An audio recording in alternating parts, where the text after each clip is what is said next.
Hello కిచెన్కు స్వాగతం. పండుగలు వచ్చినా ప్రత్యేక సందర్భమైన మనందరికీ ఇష్టమైన స్వీట్ షాప్ రుచి మృదువైన రుచికరమైన కాజు కత్లిని కేవలం 15 నిమిషాల్లో ఎలా చేయాలో ఈరోజు చూద్దాం. ఈ అద్భుతమైన స్వీట్ కోసం మీకు కొన్ని పదార్థాలు అవసరం. 1 కప్పు జీడిపప్పు, అరకప్పు పంచదార, పావు కప్పు నీళ్లు మరియు కొద్దిగా నెయ్యి. ఈ కొలతలు గుర్తుపెట్టుకోండి, పర్ఫెక్ట్ కత్లి వస్తుంది.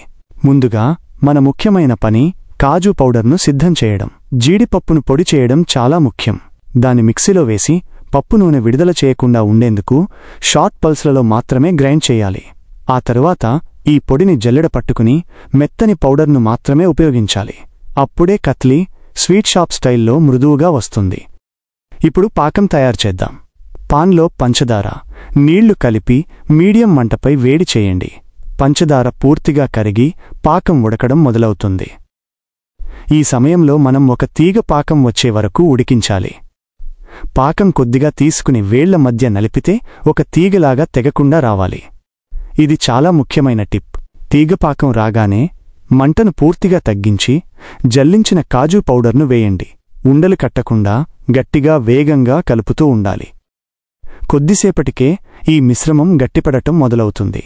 పాన్ అంచులను వదిలి పూర్తిగా ఒక ముద్దలాగా దగ్గరపడగానే వెంటనే స్టవ్ ఆపేయాలి. ఎక్కువసేపు ఉడికిస్తే కత్లి గట్టిగా మారుతుంది. గుర్తుంచుకోండి, చివర్లో కొద్దిగా నెయ్యి వేసి బాగా కలిపితే కత్లికి మంచి మెరుపు, రుచి వస్తుంది. ఈ వేడి ముద్దను వెంటనే పార్చ్మెంట్ పేపర్ పైకి తీసుకోండి. చేతికి నెయ్యి రాసుకుని గోరువెచ్చగా ఉన్నప్పుడే 1 నిమిషం పాటు మెత్తగా పిసికి స్మూత్గా చేసుకోండి. ఇప్పుడు దాన్ని చపాతీ కర్రతో కొద్దిగా మందంగా చతురస్రంగా రోల్ చేయండి. మీరు కావాలంటే పైన వెండి రేకును సిల్వర్ వార్కు అలంకరణ కోసం ఉపయోగించవచ్చు.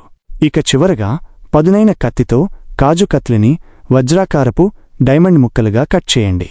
చూశారుగా, మనకి ఇష్టమైన హల్వాయి స్టైల్ కాజు కత్లి ఇంట్లోనే ఎంత సులభంగా తక్కువ సమయంలో రెడీ అయిపోయిందో. ఈ పండుగ సీజన్లో ఈ రెసిపీని తప్పకుండా ప్రయత్నించండి. ఈ రెసిపీ మీకు నచ్చితే లైక్ చేసి, షేర్ చేసి మా ఛానల్కు సబ్స్క్రైబ్ చేయడం మర్చిపోకండి. నమస్తే.